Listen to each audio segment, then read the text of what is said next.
कर्पूरकांति देहाय ब्रह्ममूर्तिधराय च வேதசாஸ்திர பரிஜ்ஞாய தத்தாத்ரேய நமோஸ்துதே. அன்பான யூடியூப் நேயர்களுக்கு என்னுடைய அன்பு கலந்த பணிவான வணக்கத்தை தெரிவித்துக் கொள்கிறேன்.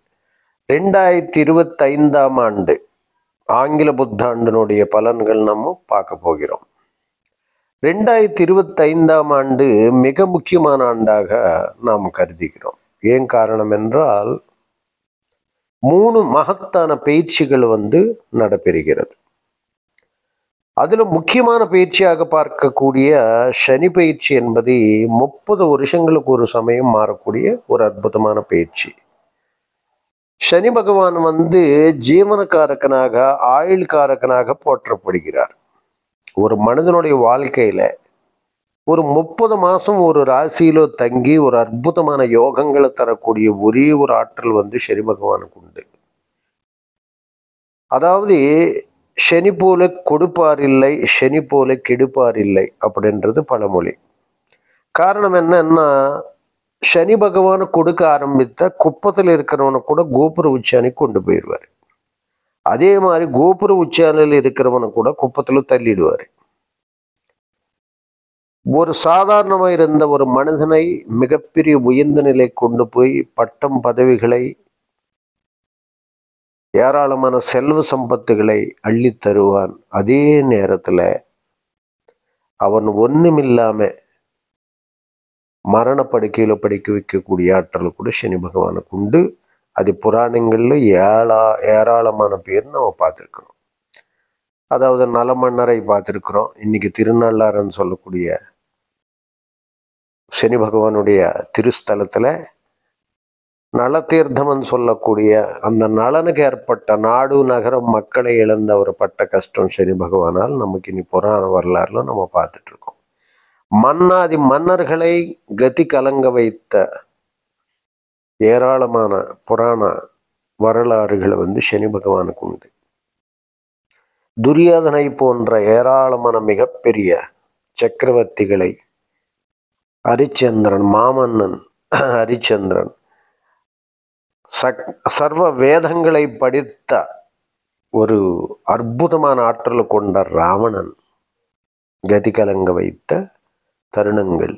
அவருடைய மகன் அதாவது மேகநாதனுக்கு அல்பாயுஷு தந்த வண்ணம். இந்த மாதிரி சரித்திரத்தில் நீங்கள் பார்த்தீங்கன்னா ஹிஸ்டரியில் ஏராளமான கதைகள் சனி பகவானுக்கு உண்டு. ஒரு சாதனையாளர்னு உருவாக்க வேண்டும் என்றால் சனி பகவான் வேணும். ஒரு சோதனைக்கு ஆளாக்கி ஒன்றுமில்லாம பண்ணக்கூடியது என்பது சனி பகவானுடைய கல்வி. காரணம் 2.5 ஆண்டு காலம் அவர் இருப்பார். ஒரு ராசியில் அவர் இருக்கிறாருன்னா அந்த 3 நட்சத்திரங்களுக்குள்ளே அவருடைய சஞ்சாரம் என்பது இருக்கும். ஆக இந்த 30 மாதங்களில் ஒரு மனிதனுடைய வாழ்க்கை புரட்டு போடும் தன்மை என்பது சனி பகவானுக்கு உண்டு. அது எல்லாரும் அறிந்த உண்மை. அடுத்து 2025 இன்னொரு நிகழ்வு நடக்கப் போகிறது. வருஷம் போல நடக்கக்கூடிய குரு பயிற்சி என்பது. குரு பயிற்சி என்பது நமக்கு நவம்பர் 15ஆம் தேதி நடக்கிறது.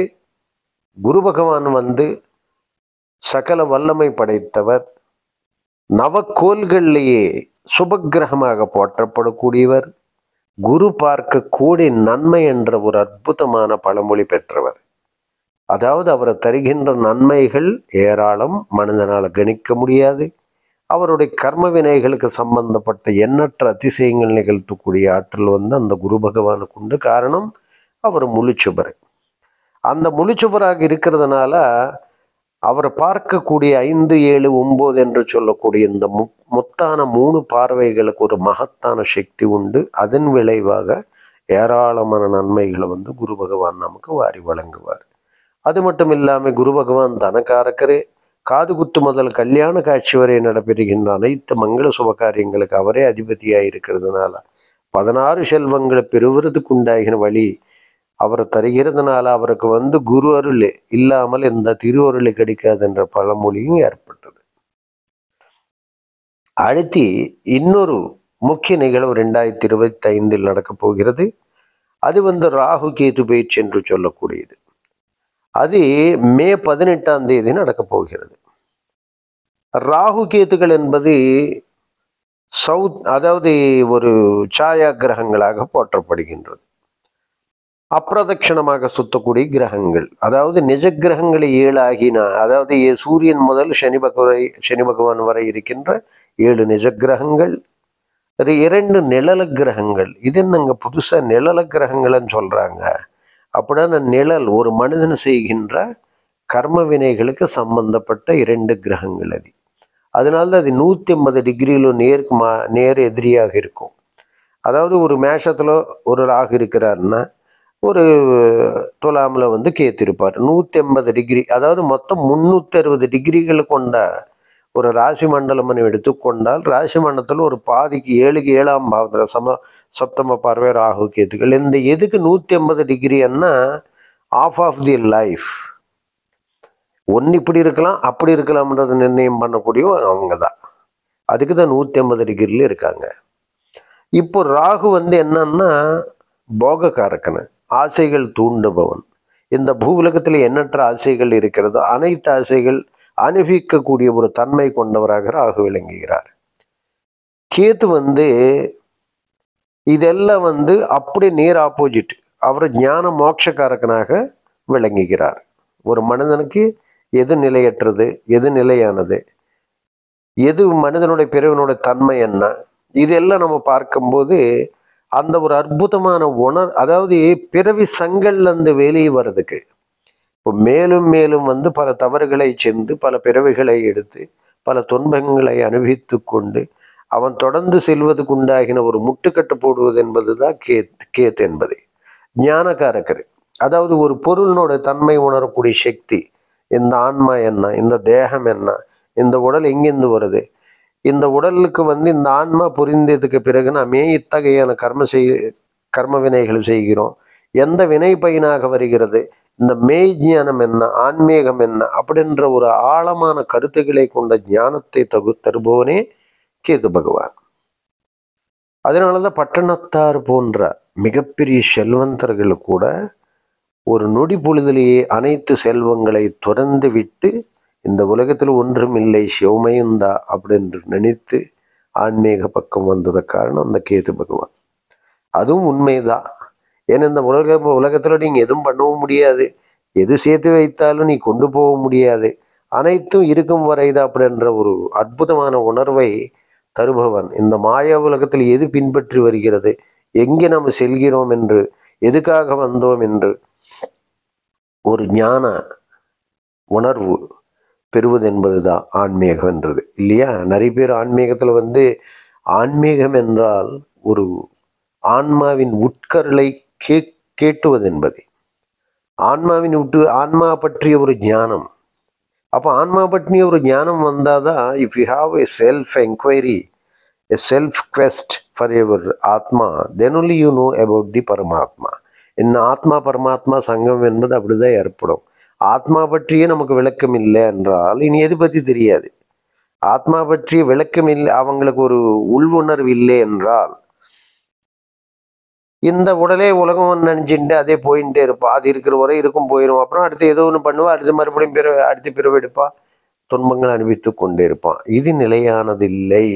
நிலையானது ஆத்ம ஞானம் அடைவேன்றதுக்காக தான் இந்த பிறப்பே நமக்கு கொடுக்கப்பட்டது.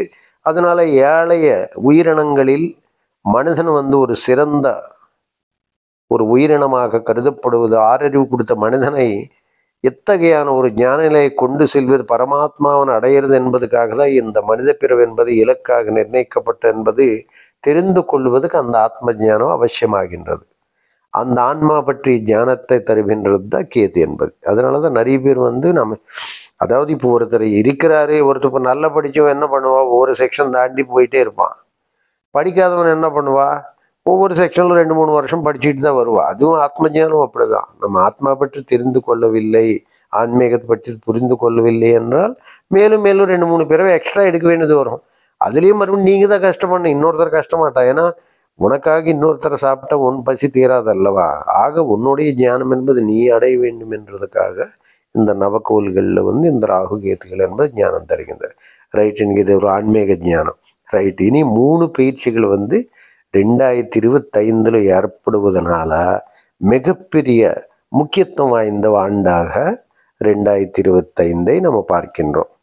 அது மட்டும் இல்லாமல் 2025 நியூமராலஜி படி பார்த்தா கூட நீங்கள் 9 குறிக்கின்ற கடைசி நம்பர் வருகிறது. அதாவது 1 to 9 அப்படின்னு சொல்லக்கூடிய டிஜிட்ஸில் இந்த லாஸ்ட், அதாவது மார்ச் என்பது, அது நமக்கு அந்த 9 குறிக்கின்ற இதாக வருதுன்னா 9 என்பது எதுலேயும் அது ஒரு செவ்வாய் கிரகத்தை குறிக்கின்றதாக இருக்கிறதுனால, இன்கேஸ் நீங்கள் நியூமராலஜி உள்ள நம்பிக்கை இருந்தால் அது செவ்வாய் குறிக்கின்ற கிரகத்தால் இருக்கிறது. செவ்வாய் என்பது அழிவை நோக்கி செல்கின்றதாக ஒரு மிக முக்கியத்துவமான ஆண்டாக இந்த யுத்தங்கள் போர்கள் எல்லாம் நடக்கிறதுனால முன்கூட்டியாக நம்ம மறுபடியும் ஏதாவது தொந்தரவு வருமான்ற ஒரு கண்ணோட்டம் அந்த 2025 இருக்கிறது.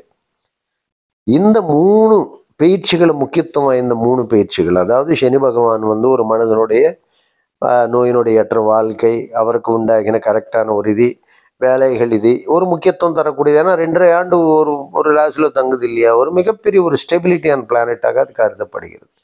குரு பகவான் வருஷத்துக்கு ஒரு முறை, அதாவது இப்போ நவம்பர் 15 அடுத்த நவம்பர் 15 வரை, மே 15 அடுத்து மே 15 வரை அவர் இருப்பார். ராகு கேதுகள் 1.5 ஆண்டு, அதாவது ஒரு ஏற்றம் தாழ்வு, ஒரு உயர்வு, ஒரு தாழ்வு, இப்படி நிர்ணயிக்கக்கூடியதாக வரும். இந்த 3 கிரகங்களுடைய பயிற்சிகளை கொண்டு 2025 ஆண்டு எப்படி இருக்கும் என்ற கணத்தில் தான் நம்ம இப்போ பேச போகிறோம். ஆக இந்த 2025 ஆண்டு இந்த 12 ராசிகளுக்கு எத்தகையான ஏற்றம் தரப்போகிறது, எத்தகையான யோகங்களை அள்ளி கொடுக்க போகிறது, எத்தகையான ஒரு செல்வ சம்பத்துகளை நமக்கு வாரி வழங்க போகுது. ஏன்னா ஒரு புத்தாண்டு மாறுகிறது என்றாலே, ஒரு இங்கிலீஷ் புத்தாண்டாகட்டும், ஒரு தமிழ் புத்தாண்டாகட்டும், மனிதர்களுக்கு ஒரு ஆசை. ஏன்னா பெரும்பாலும் 2025 ஒரு ஃபுல் இயர், ஒரு நியூ இயர், ஒரு இங்கிலீஷ் நியூ இயர் நமக்கு மாறுதுன்னும் போது இந்த 2025 ஆண்டாவது நமக்கு ஒரு நன்மை தராதா, நமக்கு ஒரு மிகப்பெரிய ஒரு நல்ல வேலை கிடைக்காதா, வெளிநாட்டுக்கு நம்ம போக மாட்டோமா, அல்லது நம்ம திருமணத்தில் ஒரு சுபமங்கல காரியம் ஏதோ அது நடக்காது, ஒரு கல்யாண காட்சி நடக்காதா, இல்லை ஒரு ப்ரமோஷனு, ஏராளமான எதிர்பார்ப்புகள், ஏராளமான ஆசைகள். ஏன்னா மனிதனுடைய பிறவி என்பதே அதாவது எதிர்பார்ப்புகளுக்கு உடையதல்லவா. அந்த எதிர்பார்ப்புகள் நமக்கு நடக்கும்போது சந்தோஷம் அடைவான், எதிர்பார்ப்புகள் நடக்காத போது ஏமாற்றம் அடைவான். அது கிரகங்களுடைய சுழற்சியா, அல்லது மனிதனுடைய வளர்ச்சியா, அல்லது நீங்க செய்த முன்வினைகளின் பலனா அப்படின்றது நம்ம பார்க்கறதுக்காக தான் கிரகங்கள் என்பதை நினைக்கப்படுகின்றது. நிறைய பேருக்கு இந்த ஒரு பேசிக் நாலேஜ் இல்லாமல், அதாவது இப்போ கிரகங்களை வேற தெய்வங்களை வேற அப்படின்றத கருத்தில் இருக்கிறாங்க. அப்படி எதுவும் கிடையாது. கிரகங்களை, அதாவது நவக்கிரகங்களை, அஷ்ட திக்பாலகர்களை, கால நியமங்களை, பிரம்மாண்ட படைப்பென்றால் ஒரு சின்ன வீடு கட்டணும்னா நம்ம எவ்வளோ கஷ்டப்படுறோம் இல்லையா. பிரம்மாண்ட படைப்பென்றால் தெய்வத்தினுடைய செயல்பாடுகள் எல்லாம் கரெக்டாக இருக்கும். ஆக அந்த தெய்வத்தினுடைய வழிபாடுகளில் வருது என்பது தான் நவக்கிரகங்கள் என்பது, பஞ்சபூதங்கள் என்பது. அந்த நவக்கிரகங்கள், பஞ்சபூதங்கள், இந்த மாதிரி ஒரு அந்தந்த கிரகங்களுக்கு உண்டாகின அதி தெய்வங்கள் என்பது, ஒவ்வொரு நட்சத்திரத்துக்கு உண்டாகின அதி தெய்வத்தின் என்பது நம்ம வழிபட வேண்டும். அப்படி வழிபடும் போது தான் நமக்கு அதுக்கு உண்டாகின. இப்போ உதாரணக்காக ஒரு அஸ்வினி நட்சத்திரம் இருக்கிறதுன்னு வச்சுக்கோங்க. அஸ்வினி நட்சத்திரம் அது தனி நட்சத்திரம் கிடையாது, ஒரு தனி கிரகம் கிடையாது. இல்லை அதன் ஆட்சி பண்ணுகின்ற ஒரு செவ்வாய் இருக்குது, அது ஒரு கிரகம் அப்படின்னு அங்கே நினைக்க வேண்டாம். அதாவது அஸ்வினி நட்சத்திரம் என்பது கேத்தோடைய நட்சத்திரம். கேத்தன்னா பிள்ளையார் வழிபாடு கூடையது அப்படின்றது. பரணி என்றாலும் சுக்கனுடைய நட்சத்திரம். சுக்கன் என்றால் லக்ஷ்மி அம்பாள் அல்லது அம்பாளுக்குரிய நட்சத்திரம். அது மேஷராசியில் இருக்கும்போது மேஷராசிக்கு உண்டாகிய அங்காரக தெய்வம், அதாவது வைத்தியநாத சுவாமி அல்லது சிவபெருமான், முருகப்பெருமான், இப்படி தான் நீங்கள் ஏற்றுக்கொள்ள வேண்டுமே தவிர அது கிரகங்களுக்கு தெய்வங்களுக்கு சம்மந்தம் இல்லை அப்படின்னு நம்ம நினைக்கிறது ரொம்ப தப்பு. கிரகங்கள் என்பது தான் தெய்வங்களுடைய பிரதிநிதிகள். அதாவது ஒரு மனிதனுக்கு ரெப்ரசன்டேட்டிவ்ஸ் மாதிரி, காட் ரெப்ரசன்டேட்டிவ்ஸ் இவங்க எல்லாம். இப்போ நீங்கள் இது எல்லாம் அதன் வழியே தான் கொடுக்கணும். இப்போ செவ்வாய் பலமாக இருந்தது ரத்த உறவுகளில் உங்களுக்கு ஒரு செவ்வாய் கெட்டு போச்சுன்னா எந்த சொந்த பந்தம் உங்களுக்கு நீடிக்காது. அந்த மாதிரி ஒவ்வொன்று கேத்து பலமாக இருந்தால் ஞான நிலை கொடுக்கும். இப்போ நம்ம பேசக்கூடிய பேச்சுக்களில் கூட ஞான நிலை கொடுக்கணும்னா கேத்து நல்லா இருக்கணும், குரு நல்லா இருக்கணும். கிரகங்கள் சரியில்லைன்னு நீ பேசவே முடியாது ஃபர்ஸ்ட்டு. ஆக இப்போ எத்தனையோ பேர் இருப்பாங்க, நம்ம பார்த்துட்டு இருப்போம். மிகப்பெரிய தத்துவஞானிகளாக கூட இருப்பாங்க. 12 இப்போ ஒரு உதாரணத்துக்கே சொல்கிறேன். 12 கேத்து இருக்கிறதுன்னு வச்சுக்கோங்க. இந்த 12 கேத்து இருக்கிறவங்க ஒரு பழ வியாபாரம் விற்கிறவனா கூட இருக்கலாம். அவன் நம்மளை விட அதிகமாக பேசுவான். ஆனால் அது எடுப்படாது. அதுதான் விஷயம். புரியுதா? ஆனால் அவன் மோட்ச ஜானம் வருவான். 12 கேத்து இருக்கிறதுனால அவன் மோட்ச பிரிவியாக கூட இருக்கலாம். அதனால் தத்துவஞானத்தை பகவான் மேற்கொண்டது நீங்கள் தருகின்ற பக்தி நிலைகள் எந்த அளவுக்கு ஒரு சுத்தமான ஆத்மா கொண்டு நீங்கள் செயல்படுகிறீர்கள் அப்படின்றது இங்கே பிரதானமாக the purity of soul and self. அதுதான் அவருக்கு தேவை. இந்த ஆடம்பரங்கள் அதெல்லாம் தேவையில்லைன்னா அவர் படைப்பில் தான் இதெல்லாம் வருது. அதனால தான் அவருக்கு தேவையில்லை. அதனால தான் அவர் கொடுக்கக்கூடிய வரங்கள் என்பது கூட உனக்கு சேர்ந்ததாக இருக்கும். நீ கேட்டுக்கிற எனக்கு செல்வம் வேணும், சொத்து வேணும், சுகம் வேணும், நீ கேட்டுக்கிற. இதுவும் கொஞ்ச நாளில் அழியக்கூடியது. அதனால கொஞ்ச நாள் கொடுப்பாரு. அது அழிஞ்சதுக்கப்புறம் மறுபடியும் நீங்கள் நார்மல் தான். ஸோ இது அனுபவிக்கிறது என்பது அதே போல சொத்துக்களை நீங்கள் ஒரு பேப்பர் மாறிக்கிட்டே இருக்கும். இப்போ இன்னைக்கு உன் பேரில் இருக்கிறது இந்த சொத்து, இது நாளைக்கு புது பேப்பர் மறுபடியும் அவன் டாக்குமெண்ட் பண்ண அவன் பேரில் எழுதிக்குவான். அதுக்கப்புறம் அவனுக்கு அப்புறம் இன்னொருத்தர் எழுதி, இப்படி பேப்பரில் தான் போகுமே ஒழிய அது ஒன்னதுன்ற உன் பேரில் இருக்கும் வரை தான் ஒன்னது. அதனால தான் எல்லாம் இந்த உலகத்தில் பகவான் படைப்பில் என்பது நீங்கள் அறிய முடியாத, புரிந்து கொள்ள முடியாத ஒரு ஞான நிலை பெற்றால் மட்டும்தான் உணரக்கூடிய தன்மைகளாக இருக்கின்றவே ஒழிய இதில் நான் பெருசு நீ பெருசு நான் ஞானம் அது எதுவும் கிடையாது.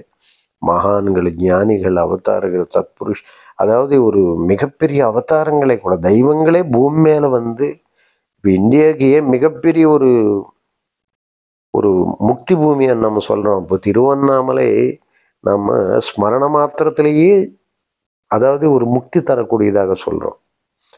அதாவது காசியில் மரித்தால் மட்டும்தான் முக்தி கிடைக்கும். ஆனால் திருவண்ணாமலை ஸ்மரண தருணாச்சலம் அப்படின்றா. அதாவது ஸ்மரண மாத்திரத்திலேயே நீங்கள் முக்தி தரக்கூடிய எப்படி சொல்ல முடியும்னா அத்தகையான புராண வரலாறு திருவண்ணாமலைக்கு இருக்கிறது. ஆக இந்த மாதிரி ஏராளமான விஷயங்கள் பார்க்கக்கூடியது என்பது நமக்கு ஜோதிடத்தில் வருகிறது. ஆக ஜோதிடம் என்பது தெய்வங்களின் வகுத்தை நவகோள்களில் சஞ்சாரம் என்பது மனிதனுடைய வாழ்க்கையில் கிரகங்களுடைய தன்மைகள் என்பது நீங்கள் பெறக்கூடிய நிலைகள் என்பது சகலம் தெய்வத்தினுடைய அருளால் கொடுக்கக்கூடியது. அதனால குரு அருள் இல்லாமல் திருவருள் இல்லை. இப்போ குருவே நல்ல குரு கிடைக்கலன்னா போல அருள் கிடைக்கலன்னு அர்த்தம். நல்ல குருவை நீ தேர்ந்தெடுக்க வேண்டும். அந்த நல்ல குரு அருள் என்பது தான் உங்களுக்கு திருவருள் தரக்கூடியதாக இருக்கும். குருனுடைய வேலை என்ன தெரியுமோ, அதாவது நீங்கள் எத்தகையான ஒரு இருளில் அறியாமை, இருளன்னா இங்கே அறியாமை, அதாவது இக்னோரன்ஸ், இந்த இக்னோரன்ஸ்லேருந்து உங்களை ஞான நிலை கொண்டு போய் பகவானுடைய பாதங்களை சேர்த்தும் பணி என்பது தான் குரு எடுத்துக்கொள்கிறார். குரு என்றால் ஒரு பெரிய இது கிடையாது. ஆக அந்த குரு அருள் பெறுவதற்காக, தெய்வத்தினுடைய அனுகிரகம் என்பது பெறுவதற்காக இந்த நவக்கிரகங்களை வழிபட வேண்டும். இது மன்னர்களே வழிபட்டிருக்காங்க. பெரிய பெரிய மன்னர்களே அந்த மாதிரி வழிபட்டு தான் தெய்வத்தினுடைய அருள் பெற்று இப்போ நம்ம பிரகலாதர் போன்ற மன்னர்கள் பல ஆயிரம் வருஷங்கள் வாழ்ந்திருக்காங்கன்றாங்க. தெய்வத்தினுடைய அருள் அது. புரியுறதா? ஆக இந்த 12 ராசிகளுக்கு 27 நட்சத்திரங்களுக்கு இந்த 25ஆம் ஆண்டில் என்ன நடக்கப் போகிறது அலசி பார்ப்போம். வீடியோக்குள்ள வாங்க. மனோதிடம் எதிலையும் வெற்றி பெற வேண்டும் என்ற இலக்குடன் செயல்படக்கூடிய வளர்பிறை தேய்பிறை சந்திரனை போலே விரைவில் காரியங்களை முடிக்க வேண்டும் என்ற ஆவலுடன் காத்திருக்கும் கடகராசி அன்பர்களுக்கு கடந்த 2.5 ஆண்டு காலமாக கசப்பான அனுபவங்களை தான் தந்திருக்கிறது. ஏற்கனவே ராசிநாதனாகிய சந்திர பகவானுக்கு சனி பகவான் கடுமையான பகை கிரகம். ஆக சனி பகவான் அஷ்டமத்தில் நின்று அஷ்டம சனியாக பயங்கரமான அல்லல் கொடுத்துருக்காரு. சனி பகவான் தந்த வேதனைகள் வலிகள் நம்மளால் எளிதாக மறக்க முடியாது. பல வகையிலும் நமக்கு தாய் வழியாக நமக்கு பல கசப்பான அனுபவங்களை தந்திருக்கிறது. நெருங்கிய உறவுகளில் இழப்பு நேரிட்டது. எடுக்கும் முயற்சிகளில் தோல்வி தழுவியது. சம்பந்தமில்லாத கடன் பிரச்சனைகள் வாட்டி உதைத்தது. குடும்பத்தில் அனாவசியமான செலவுகள், சம்பந்தமில்லாத மனக்குழப்பங்கள், மனஸ்தாபங்கள், அண்ணன் தம்பிக்குள்ள கசப்பான சண்டை சச்சரவுகள், மூஞ்சில முழுக்க முடியாத அளவுக்கு ஒரு மிகப்பெரிய வேதனையான சம்பவங்கள் அரங்கேறியது. கடன் தொல்லையால் அவதிப்பட்டு செய்யும் தொழிலில் சொத்துக்கள் அனைத்தும் இழந்துவிட்டு நன்மை செய்யக்கூடியவர்கள் கூட நம்ம பகைவர்களாக பார்த்த தருணங்கள் உண்டு. ஏராளமான மனக்கசபங்கள், உடல் ரீதியான உழைப்புக்கேற்ற ஊதியங்களை கிடைக்காம, உடல் ரீதியான பிரச்சனைகள், மன ரீதியான மன உளைச்சல்கள் ஏராளமாக சந்திச்சிருக்காங்க மிதுன ராசி அன்பர்களே. பர்டிகுலர்லி இதில் ஆயில்யம் போசத்தில் பிறந்தவங்களுக்கு பயங்கரமான தாக்கம் இருந்திருக்கு. ஏன்னா காரணம் சனி பகவான் நட்சத்திரம் கர்மத்துக்கு சஞ்சயமாக கொண்டு செயல்படக்கூடியது. அதனால தான் அது பர்ஃபெக்டாக அதனுடைய வேலைகளை உறுதியப்படுத்தும். அதுபோல புதன் பகை நட்சத்திரமாக இருக்கிறதுனால ஆயில்ய நட்சத்திரத்தில் பிறந்தவங்க வெளிநாட்டில் சம்பந்தம் இல்லாத வேதனைகள் அனுபவித்தார்கள். அஷ்டமச்சனி என்று சொன்னால் நமக்கு நடுங்கக்கூடிய அளவுக்கு பயங்கரமான துன்பம் கொடுத்துருக்குது 2.5 ஆண்டு காலம். எது இருந்தாலும் இதுவும் கடந்து போகும் அப்படின்ற மனநிலையோடு நீங்கள் உறுதியாக இருந்தாலும் கூட ஒவ்வொரு நேரம் நம்மளை உத்து பார்த்து அதனுடைய சோதனைகள் கவ்விய தருணங்கள் ஏராளம். ஆக கடகராசியில் பிறந்தவர்களுக்கு நிறைய பேருக்கு 90% பீப்புள் இந்த தாக்கத்தில் அடிபட்டார்கள். நிறைய ஜோதிடர்கள் நமக்கு அஷ்டமத்தில் இருந்தாலும் கூட இது அஷ்டமத்துக்குரிய சனி பகவான் மூலத்திரிக்கோணம் வலிவை பிறந்து வீட்டில் இருக்கிறாரு, நிச்சயமாக நமக்கு நன்மை செய்வார் அப்படின்ற கருத்துக்களை சொன்னாலும் கூட இது சிலருக்கு மட்டும்தான் அது பழிச்சிருக்குதே ஒழிய 80% பீப்புளுக்கு அது நடக்கவில்லை. காரணம் என்றால் எப்படி இருந்தாலும் ஒரு தீய கோல், ஒரு நீதி தேவதையாக வழங்கக்கூடிய கோல், கர்ம வினைகளுக்கு சாட்சியாக செயல்படக்கூடிய சனி பகவான் இவர் நிச்சயமாக பாராபட்சம் என்று செயல்பட்டதில் எந்த மாற்று கருத்தில்லை. பாடங்களை நமக்கு படிப்பிக்கிறதுல அவருக்கு எந்த விதமான ஐயம் இல்லை. ஆக நிச்சயமாக இது அரசனாக இருந்தாலும் சரி, ஆண்டியாக இருந்தாலும் தன்னுடைய வேலைகளை துல்லியமாக முடித்து கொண்டு அவருக்கு உண்டாகின பாதிப்பை அவர் நிச்சயமாக தந்திருக்கார். இந்த வகையில் நம்ம பார்க்கும்போது குடும்பத்தில் நிறைய பேருக்கு பிரிஞ்சு போயிருக்காங்க, குடும்பத்தில் நிம்மதியில்லை. நிறைய பேர் பணத்தை விஷயத்தில் ஏமாற்றம், சிலர் தொழில் முடங்கி போச்சு, சிலர் தொழிலில் லாப நஷ்டங்கள் பயங்கரமாக சந்தித்து நஷ்டங்கள் சந்தித்து ஊர் விட்டு ஊர் மாற வேண்டிய சூழ்நிலை ஏற்பட்டது. சிலர் செய்யும் தொழிலை பாதியிலே விட்டுட்டு வேறு இடத்துக்கு போயிருக்காங்க. சிலர் கடனுக்காக இருக்கிற சொத்துக்களை விற்றுட்டு ஒரு மோசமான நிலைக்கு தள்ளப்பட்டார்கள். சிலருக்கு உத்தியோகங்களே போயிடுச்சு, சிலருக்கு இருக்கின்ற வேலைகளில் சங்கடம், சிலருக்கு வேலைகளை செய்திருந்தாலும் சம்பளம் இல்லாத சூழ்நிலை, சிலருக்கு நிறைய பேருக்கு ஐடி கம்பெனிஸில் வேலைகளை போய் புது வேலைகள் கிடைக்காம அஷ்டமச்சனியில் பயங்கரமாக கஷ்டங்கள் அனுபவிச்சிருக்காங்க என்றாலும் மிகையாகாது. இந்த மாதிரி என்னென்ன ரவுண்டு கொடுக்கணுமோ அத்தனையும் ரவுண்டு கொடுத்துருக்குது அஷ்டமச்சனியில். அது பட்டவங்களுக்கு தான் தெரியும், பார்ப்பவங்களுக்கு தெரியாது. பார்க்குறவங்க நல்லது இருக்கிற மாதிரி தெரியும். ஒரு மனிதனை நம்ம பார்க்கும்போது அவர் சாப்பிட்டாலும் சாப்பிடலனாலும் ஒரே மாதிரி தான் இருப்பார். நீ சாப்பிட்டாச்சப்பா அப்படின்னு சொல்லும் போது நான் சாப்பிட்டேன்னு சொன்னால் தான் நமக்கு தெரியும் அவர் சாப்பிட்டாச்சனி. அவர் சாப்பிடலன்னா கொலைப்பட்டில் இருந்தாலும் அவர் அப்படியே தான் இருப்பார். ஆக அந்த உணர்வுகள் நம்ம புரிந்து கொள்ள வேண்டும். அது நிறைய பேருக்கு பயங்கரமாக கொடுத்துருக்குது. ஆக எல்லா விதமான படிப்பினைகள் கற்றுக்கொண்டு அஷ்டமச்சனியை இது விட்டால் போதும்ன்ற நிலையில் வந்திருக்கிறாரு. ஆனால் இப்போ சனி பகவான் வக்கரத்தில் இருக்கிறதுனால தான் நமக்கு தொடர்ந்து நம்ம சென்ற வீடியோவில் பதிவு பண்ணியிருக்கோம். நல்ல நன்மைகள் நடந்து கொண்டிருக்கிறது. மேற்கொண்டு பாக்கியத்துக்கு சனி பகவான் வருகிறார். கடகராசி நம்மளுக்கு மிகப்பெரிய அவங்களுக்கு பாகிஸ்தானம் பாக்கியாதிபதியாக குரு வராரு. அந்த வீட்டுக்கு சனி பகவான் வருகிறார். ஆக 7, 8 கூடையவனாக பாக்கியத்தில் வரும்போது மிகப்பெரிய நன்மைகள் நமக்கு அள்ளி தருவார். எந்த குழப்பமும் இருக்காது. ஆனால் பாக்கியத்தில் சனி பகவான் வர்றதுனால நமக்கு எதிர்பாராத பல நன்மைகள் நடக்கும். அதே நேரத்தில் தந்தை உடல் ஆரோக்கிய விஷயத்தில் நம்ம ஜாகிரதாக இருக்க வேண்டும். கடகராசி நம்மளுக்கு பாக்கியத்தில் சனி வர்றதுனால குரு வீட்டில் நன்மை. குரு பலமாக இருந்த பட்சத்தில் தந்தை மூலமாக மிகப்பெரிய சொத்துக்களை அடையக்கூடிய ஒரு பாக்கியத்தை கூட அவன் அடைவான். தொழில் ரீதியான பாக்கியங்கள் பெறக்கூடிய நிலை என்பது ஏற்படும். எடுக்கும் முயற்சிகளில் வெற்றி தோய்வு என்பது நீ வரவே வராது. தொட்டது புற துளங்கக்கூடிய நன்மை, மண்ணை தொட்டாலும் பூர்ண மாறக்கூடிய ஒரு காலகட்டம் கால சூழல் ஏற்படும். அதிருஷ்டமான வாய்ப்புன்னே சொல்லலாம். அது போலவே பாக்கியாதிபதியாக திகழக்கூடிய குரு பகவான் 6, 9 கூடையாக திகப்படக்கூடிய குரு பகவான் மே 15ஆம் தேதியிலேருந்து விரயத்துக்கு வருகிறார். குரு பகவானுக்கு விரயத்துக்கு வரலாமா, பாக்கியாதிபதி விரயத்துக்கு வரலாமா அப்படின்னா, பாக்கியாதிபதிக்கு விரயத்துக்கு வர்றதுனால தான் நமக்கு 6 ஆதிபத்தியம் இருக்கிறதுனால 6ஆம் வீட்டினே அவர் பார்க்குறாரு.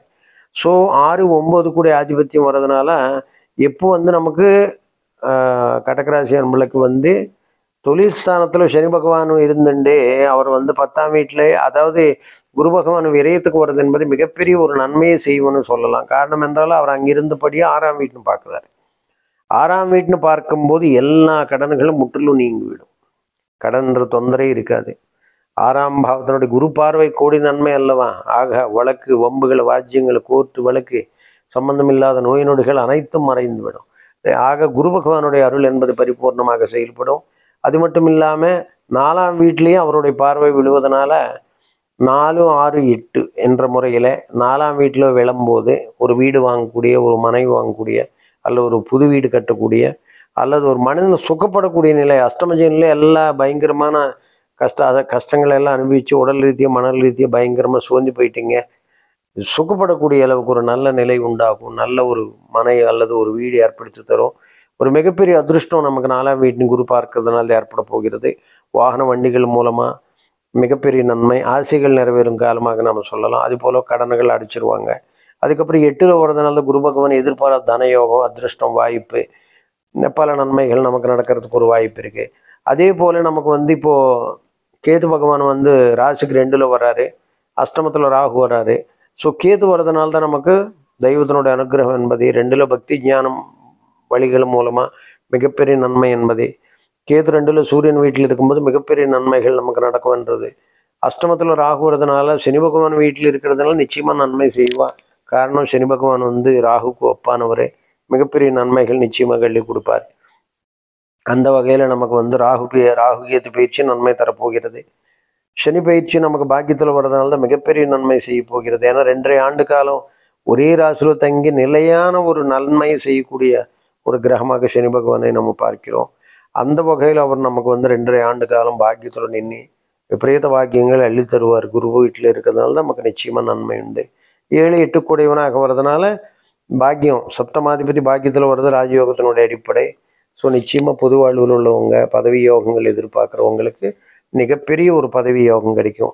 அது போலவே குரு பகவான் மிதுனத்துக்கு அவர் ராசிக்கு விரயத்தில் வருகிறார். 6, 9 கூடையவனாக வருகின்றார். அதே போல் 6ஆம் வீட்டை பார்க்கின்றார். மிகப்பெரிய நன்மை உண்டு. ஆகிய இந்த 3 பயிற்சிகள் மூலமாக கடகராசி அன்பர்களுக்கு பர்டிகுலர்லி அஷ்டமச்சனிலிருந்து விடுதலை ஆகிறார்கள். அது ஒரு மிகப்பெரிய எசட்டாக நம்ம சொல்கிறோம். அடுத்தடுத்து வருங்காலங்களில் சனி பகவான் 9, 10, 11 என்ற நிலையில் அவருடைய ஏற்றம் சிறப்பானதாக இருக்கும். ஆக அஷ்டமச்சனி தாண்டினாலே எல்லா கஷ்டங்களும் நம்ம முறியடிக்கப்படுகிறதுன்னு அர்த்தம். ஆக மிகப்பெரிய யோகங்கள் அள்ளித்தரும். ஆக 2025 மிக முக்கியமான ஆண்டாக கடகராசி அன்பர்களுக்கு அமைய போகிறது. பர்டிகுலர்லி அதாவது நம்ம புனர்பூசத்தில் பிறந்தவங்களுக்கு 4ஆம் பாதம், குரு பகவானோட நட்சத்திரம் பாக்யாதிபதி, அவர் 6ஆம் வீட்டுக்கு அதிபதியாக வர்றதுனால அந்த பாக்யாதிபதி நமக்கு விரயத்தில் இருக்கிறதுனால மிகப்பெரிய ஒரு நன்மை அள்ளி தருவார். வெளிநாடுகள், அது பர்டிகுலர்லி வெளிநாடுகள், உள்நாடுகள், ஏன்னா உபயராசியில் குரு பகவான் அமர்வது என்பது உள்நாடு வெளிநாடுகளோட வணிகங்கள், வர்த்தகங்கள் அதிகமாகும். வெளிநாடுக்கு செல்லக்கூடிய வாய்ப்புகள், வெளிநாட்டிலேருந்து வர வேண்டிய பணம் எளிதான முறையில் அவங்களுக்கு பணம் கிடைக்கக்கூடிய பாக்கியங்கள் ஏற்படும். ஒரு மிகப்பெரிய நன்மை புதன் வீட்டில் இருக்கிறதுனால இந்த ட்ரேடு சம்பந்தமான தொழில், வெளிநாட்டு எக்ஸ்போர்ட் இம்போர்ட்ஸில் சம்மந்தப்பட்டவங்களுக்கு மிகப்பெரிய எதிர்பாராத அதிருஷ்டம் ஏற்படும் என்றது உறுதியாக சொல்லலாம். கல்விக்காக வெளிநாட்டுக்கு போனவங்க சிறப்பாக விளங்குவார்கள். புதன் வீட்டில் இருக்கிறதுனால ப்ரொஃபஸர்ஸாக அல்லது டாக்டரேட் பட்டங்களுக்காக வெளிநாட்டில் அவங்க பெறுவார்கள், உறுதியாக சொல்லலாம். அடுத்து போசத்தில் பிறந்தவங்களும் சனி பகவானோட நட்சத்திரம் 7, 8 கூடிய ஆதிபத்தியம் பெறுகிறார். சனி பகவான் நமக்கு பாக்கியத்தில் வர்றது என்பது மிகப்பெரிய நன்மை தரும். அதனால தான் எதிர்வரும் 2.5 ஆண்டு காலம் கடகராசி அன்பர்களுக்கு மிகப்பெரிய நன்மைன்னு சொல்லலாம். அவங்க இந்த 2.5 ஆண்டு காலம் பட்ட கஷ்டங்களுக்கு ஒரு மிகப்பெரிய ஒரு வெகுமதி கிடைக்கும்னு சொல்லலாம். ஸோ சனி பகவானோட இதனால ஸோ அவர் இப்போ நல்ல நிலைக்கு வர்றதுனால இந்த எதிர்வரும் 2.5 ஆண்டு காலம் மிகப்பெரிய யோகத்தை அள்ளி தருவார். போசத்தில் பிறந்தவர்களுக்கு சினிபான் நட்சத்திரங்களுக்கு எப்போவுமே ஒரு யோகம் உண்டு. ஆரம்பத்தில் நிறைய கஷ்ட நஷ்டங்கள் எல்லாம் கொடுத்து ஒரு சாதாரண நிலையிலேருந்து மிக உயர்ந்த நிலை கொண்டு போகிறது சனி பகவான் நட்சத்திரம் தான். அதனால தான் நீங்கள் பார்த்தீங்கன்னா இந்த போசத்தில் பிறந்தவங்க, அனுஷத்தில் பிறந்தவங்க, உத்திராட்டத்தில் பிறந்தவங்க, சனி பகவான் நட்சத்திரங்கள்னாவே ஆரம்பத்தில் ரொம்ப கஷ்டப்படுவாங்க. சாப்பாடு கூட கஷ்டம். அதுக்கப்புறம் பல ஆயிரம் பேருக்கு அவங்க சாப்பாடு போடக்கூடிய நிலைக்கு அவங்கள உயிர்த்து விடும் அந்த நட்சத்திரங்கள். சனி பகவான் நட்சத்திரங்கள் அப்படி தான் 0லேருந்து ஸ்டார்ட் ஆகி 100 வரை கொண்டு போகும். மற்ற நட்சத்திரம் கூட 70, 80ல் விட்டுடும். ஆனால் சனி பகவான் நட்சத்திரம் either a great success or great failure, அவ்வளோதான். 2 கான்செப்ட், நோ மீடியம் சக்ஸஸ். ஒன்று ஆனால் டாப்பு, இல்லைன்னு இல்லை, 0 அந்த மாதிரி தான் கொண்டு போயிடும். அதனால தான் ஒரு மிகப்பெரிய நன்மை அவங்களுக்கு கிடைக்க போகிறது. வெளிநாட்டில் நிறுவனங்கள் நடத்தக்கூடியவங்க, பன்னாட்டு நிறுவனங்களை நம்ம நாட்டில் நடத்துகிறவங்க மிகப்பெரிய உயர்ந்த நிலைக்கு தள்ளப்படுவார்கள். அடுத்து ஆயில்யத்தில் பிறந்தவங்களுக்கு புதன் நட்சத்திரம். புதன் நமக்கு 3, 12 குடைவனாக கல்விஸ்தானாதி வித்யாஸ்தானாதிபதி காரகனாக வர்றதுனால கல்விக்காக வெளிநாட்டுக்கு போய் படித்தவங்க, வெளிநாட்டில் போய் செட்டில் ஆனவங்க, இவங்களுக்கெல்லாம் மிகப்பெரிய நன்மை. ஆயில்யத்தில் உள்ளவங்களுக்கு வெளிநாட்டுக்கு கொண்டு போயிடும் நிறைய கடகராசியில் பிறந்தவங்களுக்கு. காரணம் ஜலராசி இருக்கிறதுல கடல் தாண்டி போகக்கூடிய வாய்ப்புகள் அதிகமாக இருக்கும். இந்த 3 நட்சத்திரத்தில் பிறந்தவங்களுக்கு அப்படி வெளிநாட்டுக்கு போய் அவங்க ஜென்ம ஜாதகத்தில் நல்ல நிலையில் உள்ளவங்களுக்கு, ஆயில்யத்தில் உள்ளவங்களுக்கு மிகப்பெரிய அதிர்ஷ்டத்தை அள்ளித்தருகிறது. ஆக 3 நட்சத்திரத்தில் பிறந்தவங்களுக்கு அஷ்டமச்சனி விலகிறதுலேருந்தே நமக்கு மிகப்பெரிய நன்மை உண்டு. ஆக எதிர்பாராத தனயோகங்கள் அள்ளித்தரதிலோ எந்த விதமான மாற்று கருத்து இல்லை. ஆக 2025 என்பது ஒரு சிறந்த எதிர்காலம் உருவாக்கக்கூடிய ராசியாக கடகராசி அன்பர்களுக்கு அமையப் போகிறது. சர்வேஜன சுகினோ பவந்து.